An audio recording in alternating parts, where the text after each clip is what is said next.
17절에서 31절.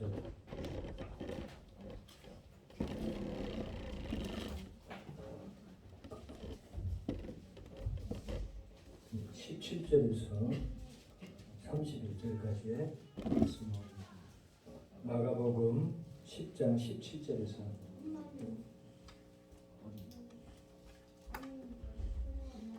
다 찾으신 줄로 믿고 교독토록 하겠습니다.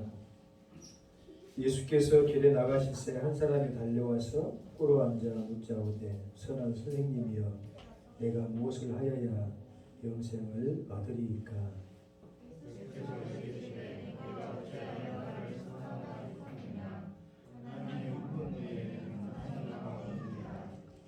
네가 계명을 안 하니 살인하지 말라, 가늠하지 말라, 도둑질하지 말라, 거짓 증언하지 말라, 속여 빼앗지 말아라, 네 부모를 공경하라 하였으니라. 그가 일어나되 선생님이여 이것은 내가 어려서부터 다 지켰나이다. 예수께서 그를 보시고 사랑하사 이르시되 네게 아직도 한 가지 부족한 것이 있으니 가서 네게 있는 것을 다 팔아 가난한 자들에게 주라. 그리하면 하늘에서 보화가 네게 있고 그리고 와서 나를 따르리라 하시니. 그 사람은 굉장히 많은 속으로 이 말씀으로 인하여 슬픈 기색을 띠고 인식하니라. 예수께서 둘러보시고 제자들에게 이르시되 재물이 있는 자는 하나님의 나라에 들어가기가 심히 어렵도다 하시니. 제자들이 그 말씀에 놀랐습니다. 예수께서 다시 대답하여 이르시되 내가 하나님의 나라에 들어가기가 얼마나더니 낙타가 바늘기로 나가는 것이 부자가 하나님 나라에 들어가는 것보다 쉬우니라 하시니. 제자들이 매우 놀라 서로 말하되 그런즉 누가 구원을 얻을 수 있는가 하니. 예수께서 그들을 보시며 이르시되 사람으로는 할 수 없으되 하나님으로는 그렇지 아니하니 하나님으로서는 다 하실 수 있느니라. 베드로가 여짜라 이르되 오소서 우리가 모든 것을 버리고 주를 따르나이다. 예수께서 이르시되 내가 진실로 너희에게 이르노니 나와 복음을 위하여 집이나 형제나 자매나 아버지나 자식이나 전토를 벌인 자는 현재 있어 집과 형제와 자매와 아버지나 집과 전토를 대변하는데 학대를 경하였고 내세에 저희를 찾지 못할 자가 없느니라. 함께 읽겠습니다. 그러나 먼저 된 자로서 나중되고 나중된 자로서 먼저 될 자가 많으니라. 아멘. 할렐루야. 우리 계속해서 역설의 나라 3, 그 나라에 합당하는 자는 누구인가 하는 말씀의 제목으로 함께 은혜를 나눌까 합니다. 여러분, 오늘 이 말씀을 들으면서 여러분들이 신앙생활을 하는 초입이든지 아니면 중간쯤 이렇게 믿음의 단계가 진입했을 때 덜컥 마음에 그냥 큰 짐처럼 열심으로 주님 앞에 믿음으로 달려가려고 하는데 과속 방지턱이 있어가지고 덜커덩 하는 것처럼 여러분들 마음에 적잖은 부담을 주는 그런 메시지가 아마 이 본문 말씀이 아닐까 싶은 마음이 듭니다. 여러분 부자, 사실 이 본문에서 이 부자는 영어 성경으로 보면은 great wealth라고 할 정도로 그냥 우리가 흔히 생각하는 그냥 이렇게 좀 여유 있는 그런 정도의 수준이 아니라 상당한 대단한 그런 부자를 이렇게 가리키고 있다. 또 마가복음이 아닌 마태복음에는 이 마가복음은 마가가 예수님의 직접적인 제자가 아니기 때문에 누구를 통해서 사실은 이런 사건이나 교훈이나 이야기들을 듣고 기록한 거라고 그랬어요. 베드로죠. 그러니까 그냥 한 사람으로 이렇게 기록되어 있는데 똑같은 사건에 보면 마태복음에 보면 한 젊은이라고 되어 있어요. 젊은 금수저일까? 금수저겠죠. 젊은 사람이 어떻게 해서 큰 부를 이뤘을까? 물론 요즘 같으면은 뭐 자기가 사업을 아주 기가 막힌 방법으로 아이템을 가지고 일으켜가지고 신흥 부를 이런 분들도 적잖이 있기는 하지만, 근데 또 누가복음에 보면은 누가 역시 예수님의 직접 제자는 아니잖아요. 그럼에도 불구하고 누가의 기록에 하면은 한 관원이라 이렇게 되어 있어요. 그러니까 우리가 유추해 볼 수 있을 때에 지금 예수님께 나온 이 세 사람은 마치 세상에서 갖출 수 있는 우리가 바라는 모든 좋은 조건은 다 갖췄다라고 볼 수가 있다 이 말이에요. 첫 번째로는 뭐예요? 아주 젊은 그런 가능성을 가지고 있는 그런 패기를 지니고 있는, 그리고 거기다가 젊기 때문에 세상에서 세상의 어떤 즐거움이나 일락에 빠져 있는 것이 아니라 젊지만은 하나님의 영적인 일에도 깊은 관심을 가지고 있는 그러한 사람으로 묘사가 되어 있습니다. 더 바랄 나이가 없지요. 그렇잖아요. 그리고 젊기는 젊은데 몹시 가난했다, 찢어지게 힘들었다 그러면은 별로 이렇게 우리가 부러워할 내용이 아닐 텐데 그레이트 웰스라 할 정도로 상당히 부유했다. 그러니까 세상 속에서 어떤 물질로 인한 어려움이나 공공함이 전혀 없었다. 흠말만 하죠. 그렇잖아요. 거기다가 더해서 누가복음에는 젊은 관원이라 이렇게 나와 있다 이 말이에요. 관원. 그러니까 젊고 물질만 있는 것이 아니라 상당한 전세도 지니고 있었던 이런 사람으로 묘사가 되어집니다. 그렇다고 한다면 여러분 아쉬울 것이 있겠어요? 별나 이 세상에서 아쉬울 것이 없겠어요? 여러분들이 감정이입을 통해 가지고 마치 이 젊은이와 같은 이 부자와 같은 이 권세를 지니고 있는 관원과 같은 그러한 위치에 있다라고 한다면 여러분들 세상에 아쉬울 것도 부족할 것도 있겠어요 없겠어요? 없을 거 아닙니까? 우리는 흔히 그렇게 생각하지만 세상에서는 우리는 그렇게 생각한다 이 말. 그런데 17절에 보니까 이 사람이 예수님께 달려와서 꿇어 앉아 묻자오되, 여러분 조금 의아한 표현이 되어질 수가 있는데 고대 근동에서 자기 자신의 신분을 상대방 앞에서 무릎을 꿇었다라고 이렇게 이야기하는 건 지금도 그렇지만은 자기를 완전히 낮춰버리고 심지어는 자기 자신의 위치를 비하하되 종의 위치에 있는 것 같은 그러한 자세를 취할 때에 우리가 무릎을 꿇는다 이렇게 볼 수가 있어요. 근데 이 한 사람이 예수님에 관해서 그동안 많은 이야기를 들었고 또 예수님의 행적에 관해서 굉장히 깊이 있게 유심히 관찰하고 있었구나 하는 점을 우리가 미로 짐작해 볼 수가 있는 장면이다 이 말이에요. 여러분 얼마든지 예수님도 그 당시에 나이로 치면은 30대 초입이기 때문에 그렇게 어른이라고, 그 당시에 고대 시대에 어떤 위치에 있을 때에 어른이라고 이렇게 노인이라고 이렇게 존중받을 만한 그런 면세가 아니잖아요.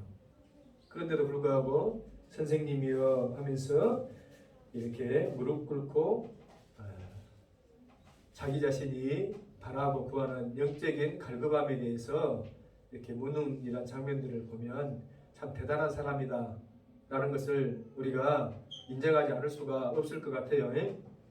세상 사람들은 내가 갖추고 있고 뭐가 부를 것이 없으면은 교만해지기가 쉽지 겸손해지기가 쉬운 것은 아니잖아요. 우리가 조금만 어떤 일이 좀 남들하고 비교해서 여유롭고 아니면은 내세울 만한 거 있으면은 10중 8구는 열에 9은 교만해지기가 쉽지, 그럼에도 불구하고 내가 겸손을 견지하고 그런 삶의 태도를 유지한다 하는 것은 쉬운 일이 아니야. 그냥 성경 말씀이 나왔으니까 뭐 그런가 보다 여러분 그렇게 생각하면 안 됩니다. 그런데 중요한 이 젊은이의 이 관원의 이 부자의 질문에 오점이 있는데 그것은 뭐냐, 내가 무엇을 하여야 영생을 얻겠습니까? 라고 하는 질문 속에 담겨져 있는 것이에요. 따라합시다. 내가 무엇을 무엇을 하여야 하여야 영생을 영생을 얻겠나이까? 얻겠나이까? 그런 질문을 여러분들이 여전히 동일하게 만일 하나님 앞에 주님 앞에 가지고 있다고 한다면 그것은 정말 큰일 날 소리입니다. 우리는 우리의 어떤 행위나 행동으로서 하나님 앞에 구원의 은혜를 입을 만한 단 한 터럭의 어떤 이 조력도 또 보탬도 할 수가 없는 무능하고 무약한 존재라고 하는 사실을 우리는 잘 알아야 된다 이 말이에요. 그러니까 무엇을 해서 영생을 얻는 것이 아니라 영생을 얻고 구원을 얻는 것은 내가 무엇을 하기 이전에 하나님으로부터 무엇을 받을 것인가 하는 것이 중요한데 우리가 하나님으로부터 받는 그것은 뭐냐면 은혜다 이 말이에요. 은혜. 헤세드, 자비. 하나님이 세상을 이처럼 사랑하사 독생자를 주셨다고 하는 것은 하나님께서 먼저 저와 여러분들을 사랑해 주시고 우리가 아무것도 구원에 관한 공로도 없이 하나님 나라에 대해서 수고함도 없었지만은 하나님께서 저와 여러분들을 구원의 바늘로 하나님의 백성의 그 은총으로 이끌으셨다고 하는 이 사실이야말로 이 사실의 고백이 우리 마음 가운데 있는 것이야말로 정말 귀하고 복된 일임을 믿습니다. 할렐루야. 여러분 최근에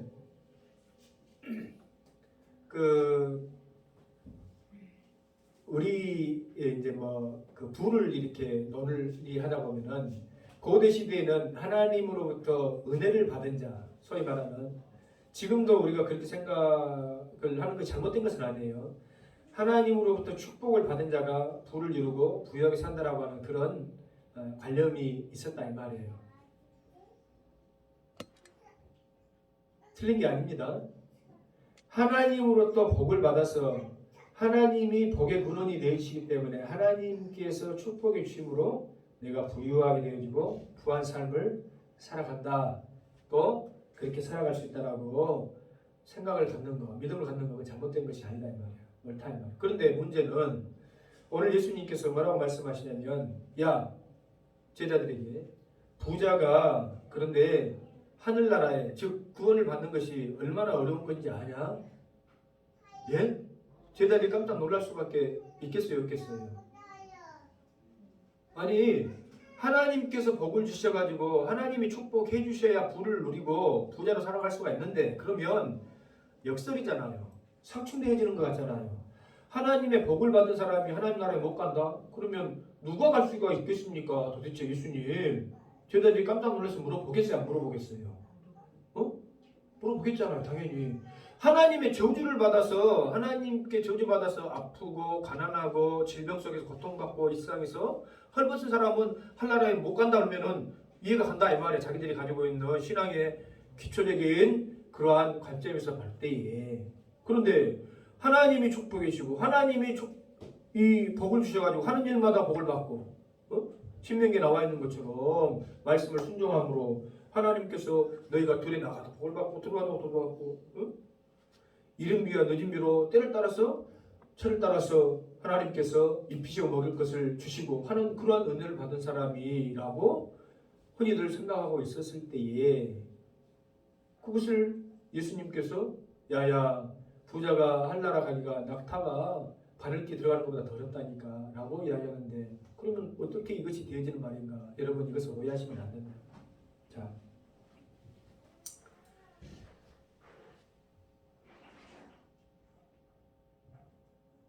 여러분 어느 정도 있으면 부유하다고 생각하세요? 우리가 평균적으로 사회적인 어떤 관념적으로 보면 대한민국에서 지금은 서울에 아파트가 있고 현금으로 약 어느 정도 재산 고상이 어느 정도 10억? 10억이 그지 10억은 현금 아무리 없어도 현금 한 10억 정도는 있어야 그래도 괜찮게 산다 대한민국에서 이렇게 생각할 수가 있겠죠. 괜찮게 산다 부유하다 여러분 생각은 어째요? 아이 그까짓 거는 택도 없습니다, 목사님. 우리가 이 보니까 젊은이들이 지금 이 경제적인 자유를 누리기 위해서 지금 생각들이 많이 바뀌었더라고. 예전에 우리는 어땠어요? 네? 열심히 공부해서 좋은 직장 들어가서 그냥 어떻게든지 안 잘리고 말이요. 정년퇴직 해가지고 자식들 거처하고 회사에서 주는 그런 혜택 받아 누리고 그리고 정년퇴하면 그것이 왕이지, 짱이지. 근데 요즘 젊은이들은 그렇게 생각 안 해. 다 그렇지 않겠지만 어쩌든지 30대, 40대 초반에 어떤 경제적인 그 규모를 열어가지고 내가 어디에 예속되지 않고 심한 말로 남의 종살이 하지 않고 나는 이제 내 삶의 라이프를 멋지게 즐기겠어. 그런 의식들이 참 강하더라 이 말이야.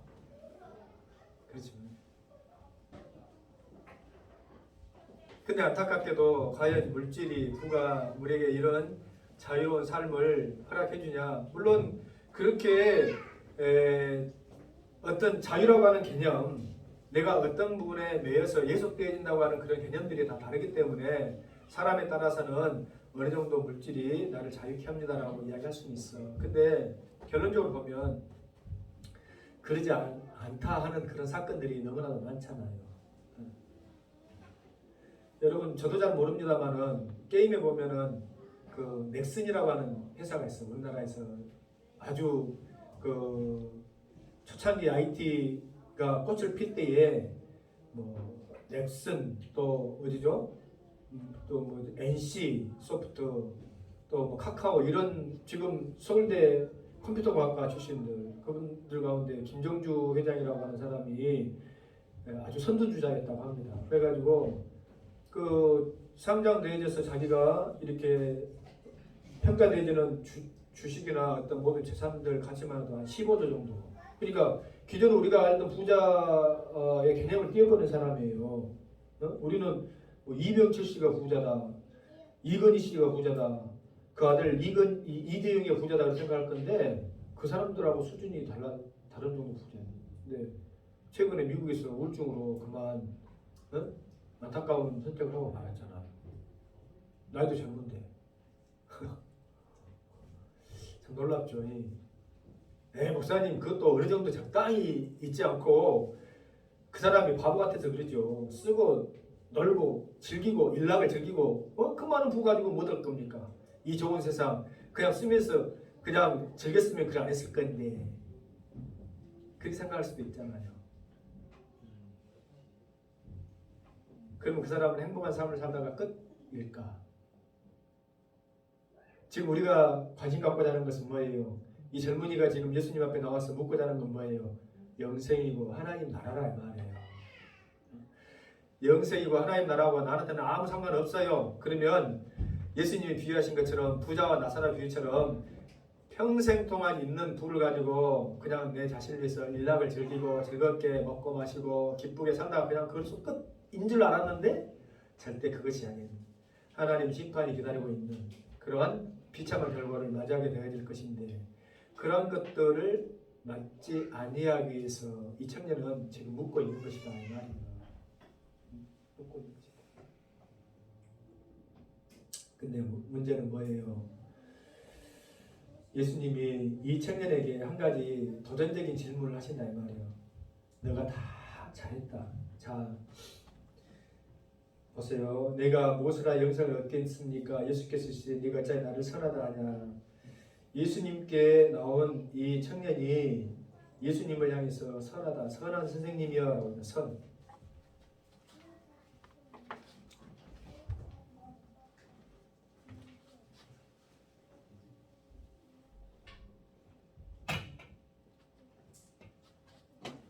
선할 선자죠.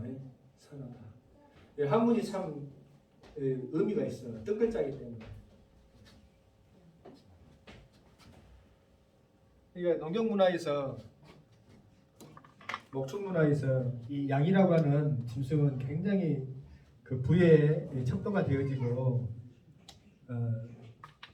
목자들에게 가장 친숙한 동물 중에 하나잖아요. 양. 이 양을 잡아가지고 식구들끼리 이 입구잖아요. 이 입구. 예. 양을 잡아가지고 식구들끼리 공평하게 나눠 먹는 것이 선이다 이 말이에요. 또 화평할 때 이 화도 마찬가지입니다. 벼화자 쌀을 나눠가지고 이 식구들이 같이 나눠 먹는 것이 화평이다 이 말이에요. 화평할 때 화평을 쓸 때도 이렇게 써요. 화평. 화발 화. 세계에서 다툼이 일어나고 세계뿐만 아니라 거창하게 세계 볼 것도 없이 가정에서 다툼이 일어나고 지역에서 다툼이 일어나고 또 이웃간에 다툼이 일어나는 게 뭐냐면 서로 불공평하다 생각하니까 그런 거야. 불공평하다니까. 서로 같이 굶어보면 괜찮아. 서로 같이 배불러보면 괜찮아. 근데 누구는 배고프고 누구는 배부르고 이것을 불공평하다 생각해. 불공평하다 생각해. 내가 배고픈 것은 참겠는데 남이 배 터지게 묻는 것은 못 보겠다 이 말이에요. 불공평하다 생각하죠. 선하다 생각. 근데 이 청년이 예수님을 통해 가지고 예수님께 선한 선생님이 할 때 선하신 선생님이요. 아마 이 청년은 이미 5병이의 기적이랄지 7병이의 기적이랄지 그 모든 것들을 그 현장 속에 함께 있었을 수도 있고 또 이야기를 들었을 수도 있겠죠. 하나님 나라의 모든 배고픈 백성들이 공평하게 나눠주고 배불리는 모습을 보고 선한 선생님이다. 이 청년이 가지고 있는 그 선함의 기준은 어떤 행위에 초점을 맞추고 있는 것인지도 몰라요. 근데 예수님께서 뭐라고 말씀하시냐면 네가 어찌하여 나를 선하다 일컫느냐. 하나님 한 분의 19절 따라합시다. 하나님 한 분에는 선한 이가 없느니라 이렇게 말씀하신다 이 말이에요. 하나님 한 분에 그러면 하나님이 예수님이 뭐 예수님이 하나님이고 하나님이 예수님이니까 뭐 틀린 말 아니지 않습니까? 라고 이야기할 수가 있는데 지금 이 순간만큼은 예수님은 하나님께서 이 세상에 보내신 사명을 감당할 온전한 그 사명의 감당자로서 오신 하나님의 독생자로서 인간의 인자의 모습으로 오신 분이기 때문에 모든 영광을 하나님께 올려드린다 이 말이에요. 그러면 왜 예수님이 선하신가? 왜 예수님이 선하신가? 그럼 예수님이 악합니까? 선하지? 이런 차원이 아니고 예수님이 선하다고 하는 이 의미는 뭐냐면 하나님께서 가지시는 의로움 있지, 의로움. righteousness라고 그러죠. 의로움.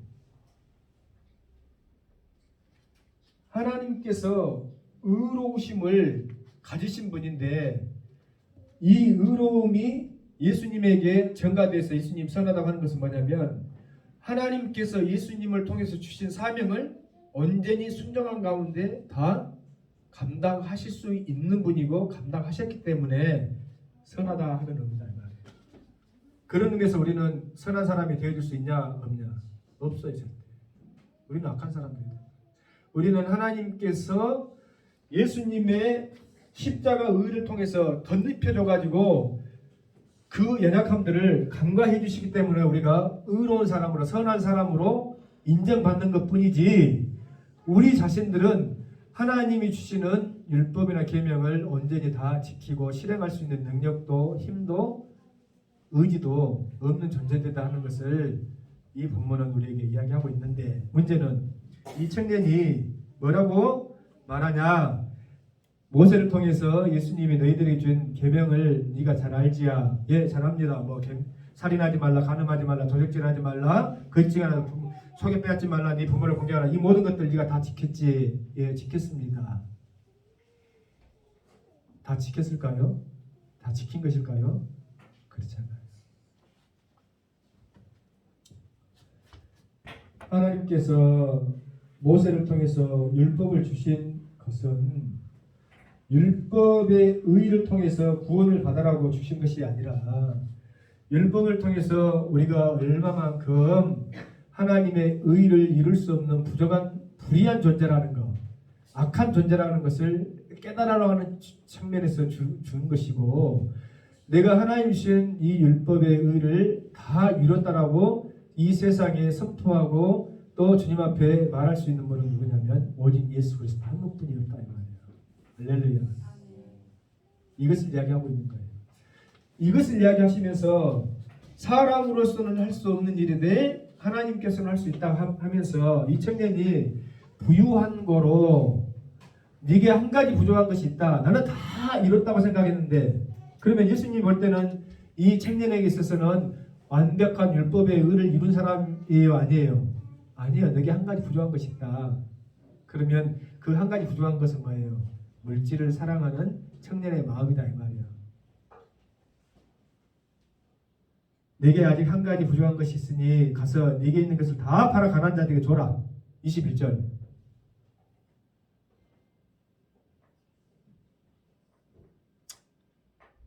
세상에 해도 너무하시지. 응? 먹을 것 안 입고 먹을 것 안 입어? 아니죠. 먹을 것 안 먹고 입을 것 안 입고 아둥바둥 아껴가지고 이 대한민국 천지에 누가나 나를 집 없다고 말이야 맨날 무시하고 월세 올려주라 전세금 올려주라 해서 그렇게 그냥 서럽당해가지고 내가 일을 그냥 엉덩 물고 20년을 갖다가 모아가지고 이 집 한 채 샀는데 어느 날 갑자기 교회 오니까 딱 이번 말씀으로 집 있는 자는 하나님 나라에가 얼마나 힘든지 아냐. 그 집 다 팔아가지고 너 가난한 자들에게 나 나눠줘야지 갈 수 있다니까. 그러면은 나는 예수 못 믿겠네. 아니 세상에 말이여 나 예수님이 그런 분인지 몰랐어. 나는 예수님이 다 우리 위해서 죽어주시고 사랑 주시고 당신은 사랑받게 준대. 뭐하니? 그래 고생했다니. 그동안 얼마나 아동바동 힘들게 살았냐. 그러니까 앞으로는 네가 이제 예수 믿으면 더 축복해 주고 해서 20평에서 30평 30평에서 50평 50평에서 100평으로 얼마가 해줄게. 이럴 줄 알고 난 예수 믿으려고 했는데 나 예수 못 믿겠네. 그런 생각 들었어요 안 들었어요? 인간적으로 들었어요 안 들었어요? 들었잖아요. 서울에도 너무 서운한 말이잖아. 아니 예수님 제가 모세가 이 하나님으로부터 받아 우리에게 가르친 그 계명은 어렸을 때 다 지켰다니 부모님 존경하고 거짓말도 안 하고 도둑질도 안 하고 살인도 안 했을 뿐만 아니라 얼마나 제가 그냥 경건하게 사신지 아십니까 예수님. 근데 뭐 한 가지 부족하단 말입니까? 네게 있는 것을 다 팔아가지고 그냥 가난한 자들이 줘버려라. 진짜로 그러라고 이렇게 예수님이 말씀하신 겁니까? 이런 것들을 딱 포인트 삼아가지고 할렐루야! 여러분 부자가 할나라 가지가 얼마나 있는지 아시지요? 예수님이 알려주신 것입니다. 여러분 가지고 있는 재산 다 전부 팔아가지고 교회에다 헌금하시오. 이러면 이단 되는 거야. 그런 사람들 있지. 이러면 2단, 3단, 4단 돼버리는 거예요. 그런 의미로 그런 목적으로 예수님이 하신 말이 아니다 이 말이야. 그러니까 이 청년이 재물이 많은 거로 슬픈 기색을 띠고 근심하여 가버리고 난 다음에 예수님께서 제자들이 깜짝 놀래가지고 예수님 우리는 뭐 어쩌란 말입니까? 우리도 뭐 있는 것 없는 거 다 버리고 예수님 따랐는데 그럼 우리가 어쩌란 말입니까? 할 때에 얘들아 사람으로서는 할 수 없어. 너희가 그렇게. 그 말은 무슨 말이냐? 사람의 의로는 사람의 어떤 선이나 사람의 어떤 행위로는 하나님의 의를 이룰 수가 없어. 너희들 그것을 알아야지.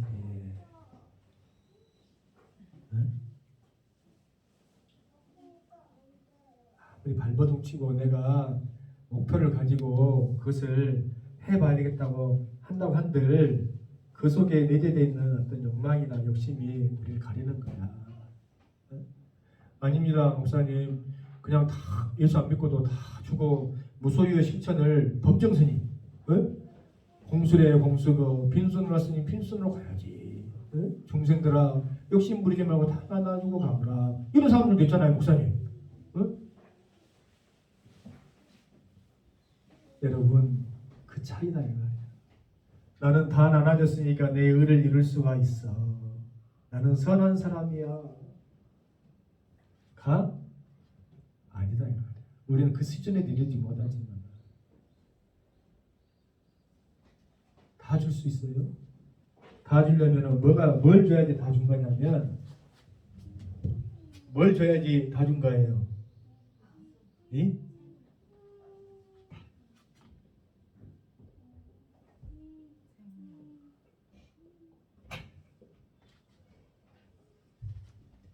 생명을 줄 수 있어야 다 준 거예요. 생명을 줄 수 있어요. 생명. 이 세상에 누가 나를 위해서 다 준 존재가 어디 있습니까? 생명을 주신 존재가 어디 있습니까? 예수님 한 분. 예수님 한 분만 하나님의 의를 이룰 수 있는 분. 네? 사람으로는 할 수가 없어. 그래서 이 말은 가난한 부자들에게 너희들은 부를 이루고 있는 것은 그 잘못된 거야. 그러니까 다 나눠줘. 사회 실천적인 그런 덕목으로 예수님이 말씀하신 것이 아니야. 사람으로는 할 수 없는 일이라는 것을 지적해 주는 거예요. 사람으로서 우리 다 마찬가지야. 아깝지. 그렇잖아요. 안 아까운 사람 누구 있어요? 네? 이거 어떻게 해가지고 근데 부를 바라보는 여러분 하나님 주신 관점은 뭐냐? 첫 번째 여러분들이 누려야 된다는 말이에요. 하나님 주신 복은 어찌해야 돼요? 누림의 복이 있어야 돼요. 누림. 내가 누릴 수 있어야 돼. 내가 이 세상에서. 그러면 여러분 진정한 누림이라고 하는 것을 한번 생각해 볼 수 있기 바랍니다. 진정한 누림이라는 것을. 내가 10개를 가지고 있어. 구슬 10개를 가지고 있는데 구슬 10개를 하나 꺼내가지고 쓸고 닦고 기름칠하면서 야 구슬 10개 있어요. 그리고 평생 그걸 바라보다가 흐뭇하게 나 죽었어. 그러면 그 진정하게 누린 것일까요? 어? 아니죠. 진짜 누린 것이 아니에요. 진짜 누린 건 뭐냐면 그 구슬을 통해 가지고 다른 사람들과 함께하는 거야. 여러분 저는 어제 잠깐 어제뿐만 아니라 항상 우리 어떤 바람을 쐬러 나가면 너무 좋다고 하는 지금 이 시대가 너무 행복하고 좋다고 하는 그런 느낌이 드는 게 뭐냐면 국립수목원 같은 데 가잖아요. 근데 기회가 되면 여러분도 한번 가보세요. 국립수목원 같은 데는 울창한 살림이 이루어져 있고 막 정자가 이루어져 있고 많은 사람들이 와가지고 뛰어놀고 함께하며 이렇게 즐거운 시간들을 갖습니다. 햇빛도 좋고 아메리카노 한 잔 뽑아가지고 마시면서 그러면서 얼마나 좋아요. 행복하죠. 예. 그게 내 거예요? 내 거 아닌데도 우리가 누릴 수 있잖아요. 함께 할 수가 있잖아요. 근데 만약에 내가 막 수십조 재산을 잃어가지고 삼성 이병철 회장처럼 막 승지원 삼성의 어떤 영접된 그것보다도 더 좋게 해놨을지는 몰라. 근데 나는 평생 나만 그걸 보면서 나만 혼자 그냥 막 내가 왕이다 저분을 누리면서 이렇게 걷고 하면서 이거 내 거다 한들